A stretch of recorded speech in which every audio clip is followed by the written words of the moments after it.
कहानी की शुरुआत एक प्राइमरी स्कूल से होती है जहां छोटे छोटे बच्चे स्कूल यूनिफॉर्म में बैठे हैं। उन्हें पढ़ा रही होती है एमा नाम की शिक्षिका, जो स्कूल में लंबे समय से पढ़ा रही है और इस कहानी की मुख्य नायिका है। स्कूल में अगले दिन से छुट्टियां शुरू होने वाली हैं, इसलिए सभी बच्चे बहुत खुश हैं। एमा भी छुट्टियों में अपने पिता के पास जाने की योजना बनाती है ताकि उनके साथ समय बिता सके। स्कूल की छुट्टी होने के बाद एमा क्लासरूम से स्कूल के काउंटर पर आती है। वहां उसे एक बैग दिया जाता है जो उसके भाई का है। ये बैग उसके भाई का दोस्त यहाँ छोड़ गया था। दूसरी तरफ हम एक सुनसान और अनजान जगह पर कुछ लोगों को एक कार में ड्रग्स रखते हुए देखते हैं। इनका नेता बोसमैन है जो ड्रग्स बेचने का काम करता है। उसके साथ उसका पूरा गिरोह है जो उसकी हर बात मानता है।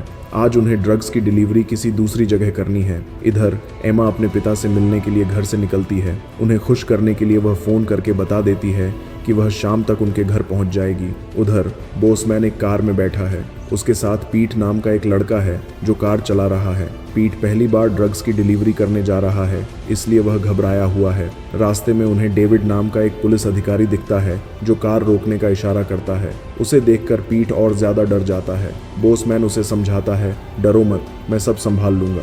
लेकिन पीट पर उसकी बात का ज्यादा असर नहीं होता। वह कार रोक देता है। पुलिस अधिकारी पास आकर कहता है, अपना लाइसेंस दिखाओ। डरता हुआ पीट उसे अपना लाइसेंस देता है। लाइसेंस देते समय उसके हाथ बुरी तरह कांप रहे होते हैं, जिसे पुलिस अधिकारी नोटिस करता है। उसी वक्त एक और कार पीछे आकर रुकती है जिसमें बोसमैन के बाकी साथी बैठे हैं। वे बोसमैन के पीछे पीछे आए थे ताकि पकड़े जाने पर उसकी मदद कर सकें। डेविड अभी बोसमैन का लाइसेंस चेक कर रहा होता है कि बोसमैन उसे बातों में उलझाते हुए कहता है, हम लोग दूसरे शहर जा रहे हैं, हमारी गाड़ी में सिर्फ कपड़े हैं और कुछ नहीं। लेकिन पीट को घबराया हुआ देखकर पुलिस अधिकारी को शक हो जाता है। इससे पहले कि वह कुछ कह पाए, बोसमैन का साथी बांस अपनी कार को आगे लाकर कहता है, साहब क्या आप हमारी मदद करेंगे? बांस पुलिस अधिकारी का ध्यान अपनी ओर खींचना चाहता था ताकि बोसमैन और पीट की कार बिना जांच के आगे जा सके। लेकिन पुलिस अधिकारी बांस की बात पर ध्यान नहीं देता और उन्हें कार से उतरने को कहता है। ये सुनते ही बोसमैन के सभी साथी कार से उतर आते हैं। बांस अपनी बंदूक पुलिस अधिकारी पर तान देता है। उसे देखकर डेविड डर जाता है और अपनी बंदूक निकाल लेता है। इधर बोसमैन भी कार से उतरकर पुलिस अधिकारी पर बंदूक तान देता है। अकेला पुलिस अधिकारी क्या कर सकता था? वह हार मानकर कहता है, मैं कुछ नहीं करूंगा, तुम लोग जा सकते हो। लेकिन पीछे से बांस उस पर हमला करके उसे घायल कर देता है। बोसमैन के कहने पर वह पुलिस अधिकारी की बेल्ट निकाल लेता है जिसमें कई चीजें थीं। इसके बाद वे पुलिस अधिकारी को बांधकर बोसमैन की कार में डाल देते हैं। पुलिस अधिकारी की गाड़ी भी अब उनके कब्जे में थी। वे अपनी कारों को लेकर आगे बढ़ते हैं। दूसरी तरफ एमा की कार में खराबी आ जाती है और उसमें से धुआं निकलने लगता है। वह पानी ढूंढने के लिए एक बोतल लेकर आसपास जाती है। उधर बोसमैन के लोग पुलिस अधिकारी को कार से बाहर निकालते हैं। बोसमैन पीट से कहता है, इसे गोली मारकर आजाद कर दो। पीट ने पहले कभी बंदूक नहीं चलाई थी। बोसमैन उसे अपनी बंदूक देता है और चलाने को कहता है। डरते डरते पीट पुलिस अधिकारी को गोली मार देता है। यह सब दूर खड़ी एमा देख लेती है।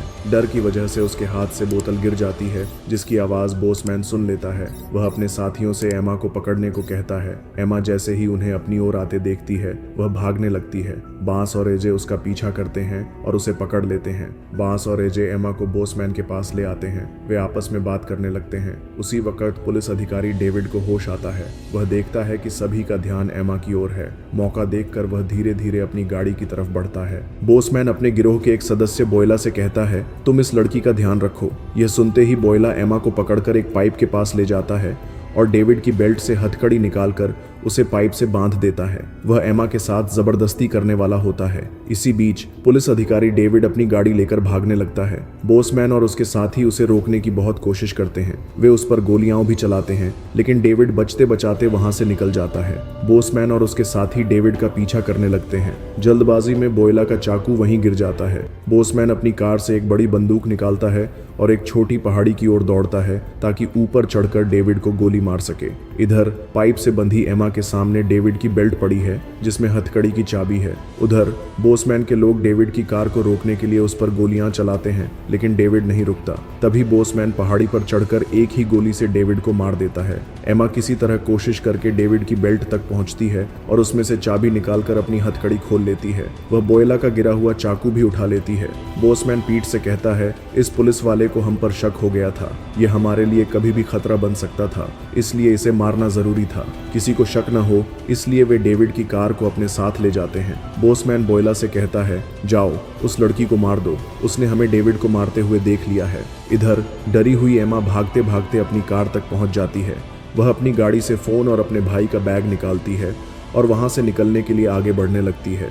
बोयला उस जगह पर आता है और खाली हथकड़ी देखकर समझ जाता है कि एमा भाग चुकी है। तभी गिरोह के बाकी लोग वहां पहुंचते हैं। बोयला उन्हें सब कुछ बता देता है। गुस्से में बोसमैन पीट से कहता है, गाड़ी से रेडियो निकालकर सबको दे दो, हमें टीमें बनाकर उस लड़की को ढूंढना होगा। इसके बाद बास और एजे कार में बैठकर एमा को ढूंढने निकल जाते हैं। दूसरी तरफ एमा के पिता अपनी बेटी के आने का बेसब्री से इंतजार कर रहे हैं। वे उसे फोन करते हैं, लेकिन जहां एमा फंसी है वहां सिग्नल नहीं आ रहा। एमा अपने भाई के बैग से जरूरी सामान निकालती है। बास और एजे को रास्ते में एमा की कार दिखती है। वे उसकी जांच करते हैं और कार के दस्तावेजों से उन्हें एमा का नाम और घर का पता मिल जाता है। बास को कुछ ऐसा दिखता है कि वह बोसमैन को फोन करके तुरंत वहां आने को कहता है। एमा जरूरी सामान लेकर भागने की कोशिश करती है, लेकिन बोसमैन और उसके साथी उसके पैरों के निशान देखकर उसका पीछा करने लगते हैं। एमा को जल्द ही पता चल जाता है कि वह अपने पीछे पैरों के निशान छोड़ रही है। बोसमैन और उसके साथी उस जगह पहुंचते हैं जहां एमा रुकी थी। एक साथी कहता है,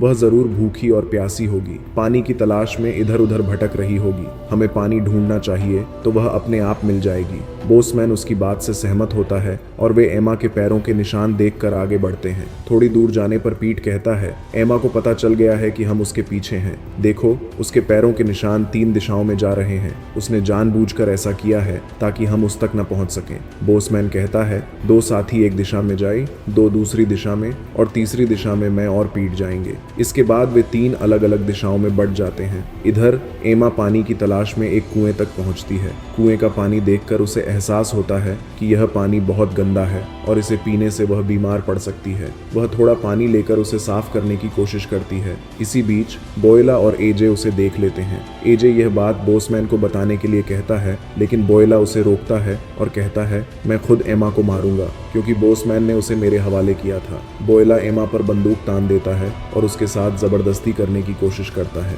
लेकिन इस बार एमा बिना डरे उसके पेट में चाकू मार देती है और कहती है, मैं कोई आम लड़की नहीं हूँ। बोयला पूछता है, तू कौन है? एमा बताती है, मैं स्पेशल कमांडो जॉन की बेटी हूँ। मेरे पिता ने मुझे बचपन से कमांडो की ट्रेनिंग दी है क्योंकि उनका मानना था कि हर लड़की को अपनी सुरक्षा करनी आनी चाहिए। एमा बोयला को मार देती है, लेकिन बोसमैन के बाकी साथी अभी बचे हैं। जब एजे देखता है कि बोयला एमा के पास नहीं है, वह फोन करके बोसमैन को यह बात बता देता है। एमा उनकी बात रेडियो पर सुन लेती है। वह बोयला का रेडियो और बंदूक उठाकर भागने लगती है। एजे जब बोयला को देखने उस जगह जाता है तो उसे बोयला की लाश मिलती है। वह तुरंत बोसमैन को खबर देता है और खुद एमा के पीछे दौड़ता है। बोसमैन जल्दी से बोयला की लाश तक पहुंचता है। उसके साथ ही कुएं से पानी पीने लगते हैं। इधर एजे एमा के पैरों के निशानों का पीछा करता है। जब निशान खत्म हो जाते हैं वह ऊपर देखता है, तभी उस पर एक पत्थर गिरता है जिसे एमा ने फेंका था। इससे एजे को गहरी चोट लगती है। एमा जब उसे देखने नीचे आती है तो एजे उसे पकड़ लेता है और मारने की कोशिश करता है, लेकिन एमा हार नहीं मानती।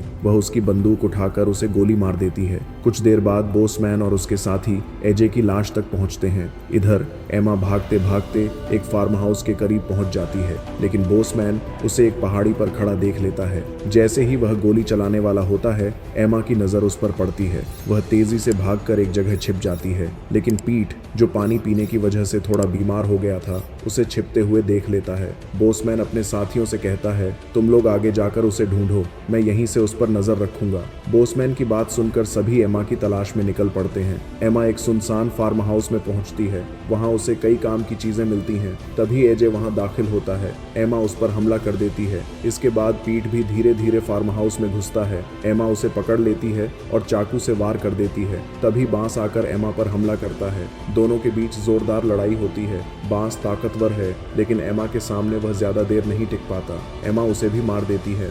बांस को मारकर जैसे ही एमा बाहर निकलती है, उसके सामने बोसमैन बंदूक ली खड़ा होता है। एमा कहती है, मुझे भी एक मौका दो।